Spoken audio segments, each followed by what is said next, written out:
Khammam Danavaigudem BC welfare గురుకులంలో దారుణం చోటు చేసుకుంది. 10వ తరగతి చదువుతున్న లక్ష్మీ భవానీ కీర్తికి పలుసార్లు ఎలుక కరిసింది.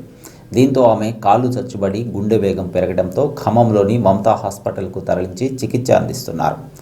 గత నవంబర్ నెలలో హాస్టల్లో కీర్తిని 10 సార్లు పైన ఎలుక కరవడంతో ర్యాబిస్ వ్యాక్సిన్ వేయించారు ఉపాధ్యాయులు. పరిమితికి మించి ర్యాబిస్ వ్యాక్సిన్ వేయటం వల్ల కాళ్ళు చచ్చుబడిపోయాయని బాలిక తల్లి ఆరోపిస్తోంది. విషయం తెలుసుకున్న బీఆర్ఎస్ పార్టీ మాజీ ఎమ్మెల్యే సండ్ర వెంకట వీరయ్య విద్యార్థిని పరామర్శించి ధైర్యం చెప్పారు. ఇదే అంశంపై బీఆర్ఎస్ నేత హరీష్ రావు ట్విట్టర్ వేదికగా స్పందించారు.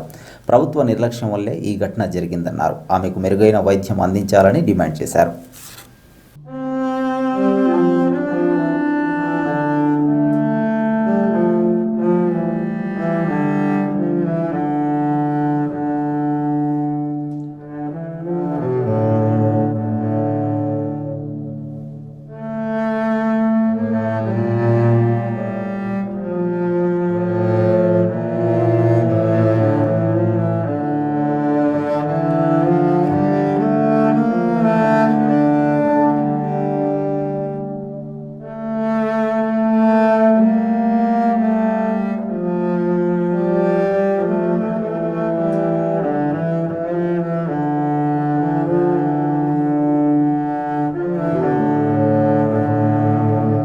జరిగిందంటే మేము యాక్షన్ అయ్యిద్దని చెప్పాము.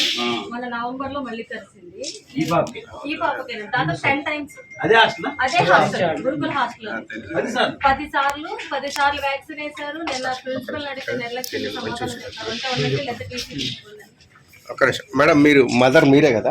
ఒకసారి ఇలా జరిగిందంటే మేము యాక్షన్ అయ్యిద్దని చెప్పాము. మన నవంబర్ లో మళ్ళీ కలిసింది ఈ పాపకి దాదాపు 10 times అదే హాస్టల్ గురుకుల హాస్టల్ 10 సార్లు వ్యాక్సిన్ వేశారు. నిన్న ప్రిన్సిపల్ అడిగితే నిర్లక్ష్యం సమాధానం చెప్తారు అంటే ఉన్నట్టు లేదా టీసీ మేడం మీరు మదర్ మీరే కదా? ఒకసారి ఇలా జరిగిందంటే మేము యాక్షన్ అయ్యిద్దని చెప్పాము. మన నవంబర్ లో మళ్ళీ కలిసింది ఈ పాపకి దాదాపు 10 times అదే హాస్టల్ గురుకుల హాస్టల్ 10 సార్లు వ్యాక్సిన్ వేశారు. నిన్న ప్రిన్సిపల్ అడిగితే నిర్లక్ష్యం సమాధానం చెప్తారు అంటే ఉన్నట్టు లేదా టీసీ మేడం మీరు మదర్ మీరే కదా? ఒకసారి